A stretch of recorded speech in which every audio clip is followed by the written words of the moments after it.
The Giant's Causeway lies in Northern Ireland and consists of 40,000 interlocking basalt columns that range in size from a couple of centimeters to several meters. This result is from an ancient volcanic eruption contracting and fracturing into almost perfect hexagonal shapes. Yet, I think the Irish legend behind it is much, much cooler. The legend says that an Irish giant named Finn McCool was in constant battle with the Scottish giant Benandonner, 25 miles across the water. They would hurl insults back and forth at each other while also throwing the occasional rock. Benandonner was threatening Ireland's safety and challenged Finn to a fight.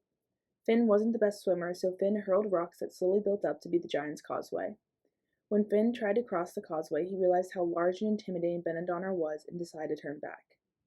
Finn and his wife, Una, helped him design a plan to trick Benandonner.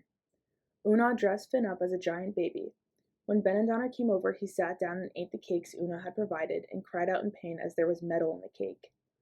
Una said this was the cake Finn ate, which placed a seed of doubt in Benandonner's mind that he wasn't a match for his rival.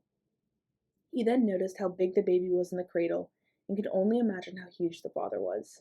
This intimidated him even more, so when running back to Scotland, he broke the middle of the bridge so there would be no chance of a fight.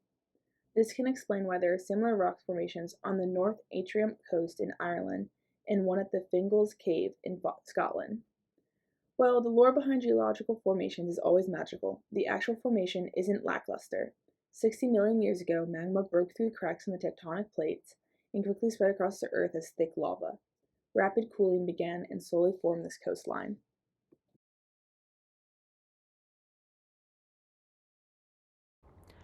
A site of mythology and geology, the Giant's Causeway has been a top tourist attraction since the 1800s, with thousands to millions of visitors every year. The picturesque scenery has spanned over many types of media, including movies, TV shows, and video games. This influx of tourists is taking its toll as human impact and climate change are major causes in the erosion of geological formations.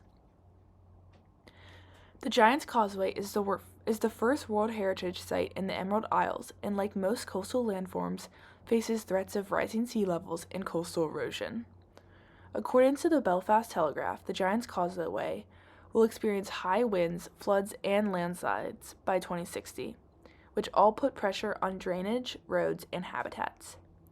The World Heritage Site is already aware of how these changes will affect the cliff exposure and are working on alternative path routes and site boundaries.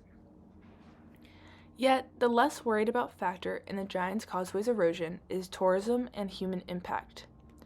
Geotourism is tourism associated with the geological landforms, attractions, and destinations. Geotourism is causing enormous pressure and could lead to problems like soil erosion, increased pollution, toxic discharge into the ocean, and habitat loss. The Giant's Causeway is already on a weak and eroding slope, so with both of these factors affecting the area, it is bound to raise concern.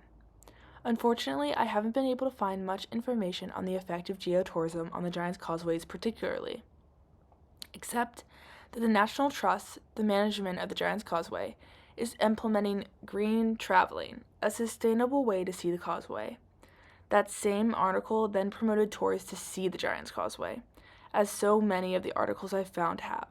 So I don't know how reliable these sources really are. The Giant's Causeway is a formation with a rich geological timeline. After the volcanic activity I mentioned earlier, the causeway experienced more change during the last glacial maximum.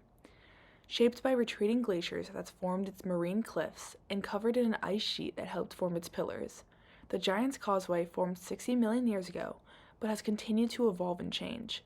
That is why geotourism must be addressed to help preserve these types of landforms.